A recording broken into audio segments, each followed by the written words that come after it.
عبداللہ بن عمر رضی اللہ تعالیٰ عنہ سے روایت فرماتے ہیں رسول اللہ صلی اللہ علیہ وسلم نے ارشاد فرمایا 4 چیزیں جس میں ہوں گی وہ پکا منافق ہے۔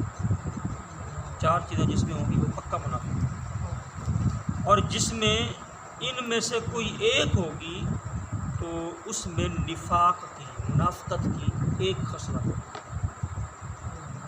حتیٰ یدعہا، جب تک اسے چھوڑ نہ دے، چھوڑ دے گا تب وہ نفاق کی ختم۔ پہلے نمبر پر ارشاد فرمایا اذا اؤتمن خان، جب اس کے پاس امانت رکھی جائے تو وہ خیانت کرے۔ ایسا شخص بھی جو ہے، یہ جو نشانی ہے یہ منافقت کی نشانی ہے، امانت میں خیانت کرنا۔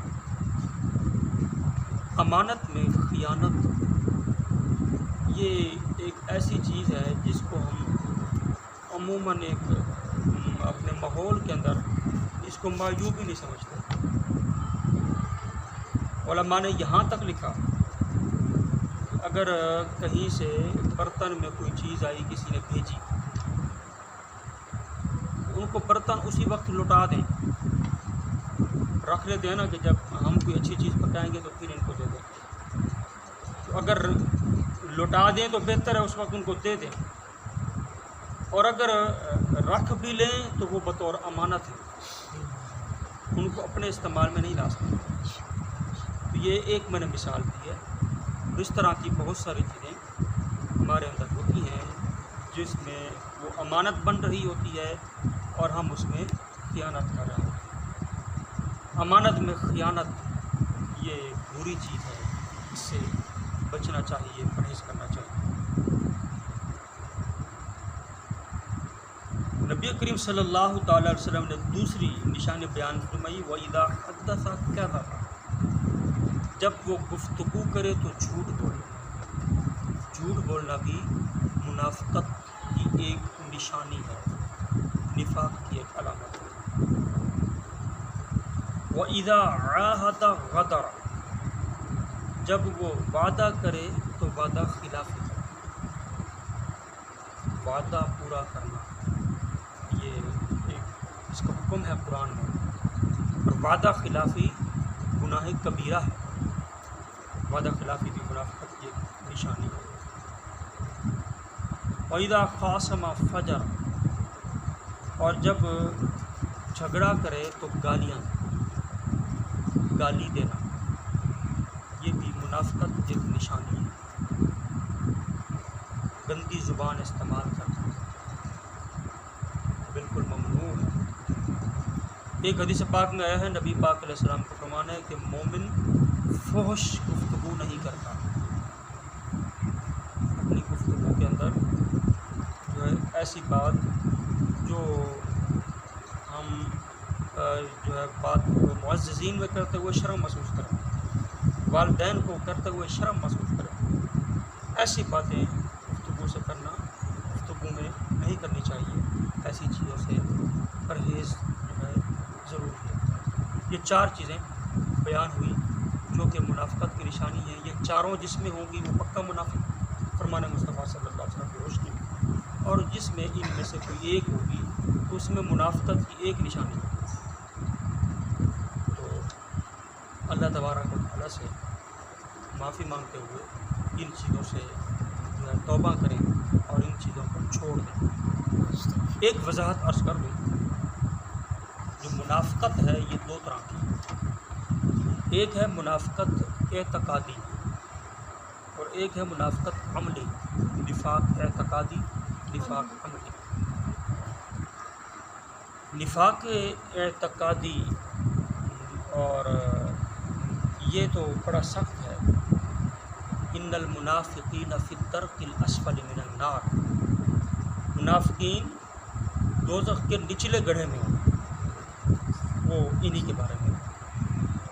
نفاق اعتقادی یہ ہے کہ جس کے دل کے اندر اسلام کے خلاف عقیدہ ہو، بظاہر نام لیوا ہو اسلام کا، مگر کوئی نہ کوئی اس کے اعتقاد کے اندر اسلام کے خلاف بات ہو۔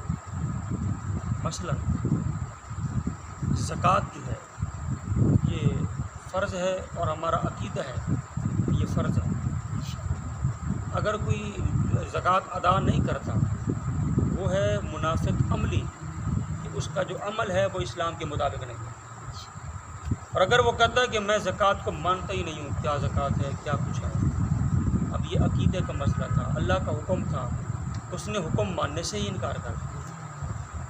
یہ ہے نفاق اعتقادی. اعتقادی نفاق بہت برا ہے، اور اعتقادی نفاق جو ہے اس کی جو سزا ہے وہ کفر سے بھی زیادہ ہے. تو قرآن اور احادیث جو کچھ رسول اللہ صلی اللہ علیہ وسلم لے کر آئے سب پر من و عن آنکھیں بند کر کے ہمارا ایمان ہے. کسی بارے میں کچھ بھی شک جو ہے وہ نہیں کرنا چاہیے. اسی طرح نماز ہے، اگر کوئی نہیں پڑھتا گناہ گار ہے، اور اگر کوئی کہتا ہے میں مانتا ہی نہیں ہوں کیا نماز ہے، وہ منافقت اعتقادی بن جائے. نماز 5 وقت کی یہ فرض ہے، ہر مسلمان پر فرض ہے، اور جو بالغ ہے اس پر فرض ہے، چھوٹے بچے پر فرض نہیں، اور بوڑھے پر بھی فرض ہے، جوان پر بھی فرض ہے. تو اگر کوئی کہتا ہے کہ میں نہیں مانتا نماز تو ایسا شخص جو ہے وہ نفاق اس کا اعتقادی ہے. یہ بہت بری چیز ہے. اللہ تبارک و تعالیٰ ہمیں عمل کی توفیق دے. ایک چیز میں آپ کو اور عرض کروں، یہ ایک مسئلہ ہے جنت دوزخ کا، فرشتوں کا، عذاب قبر کا، یہ سارے ہمارے عقیدے ہیں. اعلیٰ حضرت امام احمد رضا خان رحمۃ اللہ تعالیٰ علیہ، آپ نے کچھ لوگ ایسے تھے جو یہ کہہ رہے تھے کہ جنت اور دوزخ کا کوئی وجود نہیں. جنت اللہ کی رضا کا نام ہے، دوزخ اللہ کی ناراضی کا نام ہے، باقی رہا فیصلہ جنت میں جانا دوزخ میں جانا یہ کوئی نہیں. یعنی کہ ایک اس نے اپنے طرف سے معنی گھڑا جس کا 14 صدیوں میں وجود ہی نہیں ہے. تو جو مسلمانوں کا عقیدہ اور عمل ہے اس کے خلاف عقیدہ اور عمل رکھنا یہ نفاق کا ہے. تو اعلیٰ حضرت نے فرمایا کہ جس نے جنت کا جو مفہوم جو معنی 14 صدیوں سے نبی کریم علیہ السلام سے لے کر آج تک مسلمانوں کے ذہنوں میں ہے، اس کا جو انکار کر رہا ہے اس نے گویا کہ جنت کا انکار کیا، کیونکہ جس جنت کا تصور ہے اس جنت کا انکار کر رہا ہے. تو آپ نے فرمایا یہ ہمارے عقیدے کے خلاف ہے. فتویٰ کفر آپ نے ان پر لگایا علماء حرمین کے مشورے سے. اس لیے ہمارا جو عقیدے ہیں ان عقیدوں کا کوئی سرے سے انکار کرے یہ بھی منافقت ہے. اور اگر کوئی ان عقیدوں کا جو ہے اپنے ذہن سے اور اپنے دماغ سے اس کا کوئی نام چینج کر دے اور اس کا تصور بدل دے تو ایسا بھی انکار ہی کے زمرے میں ہے. اللہ تعالیٰ سے دعا ہے ہمیں.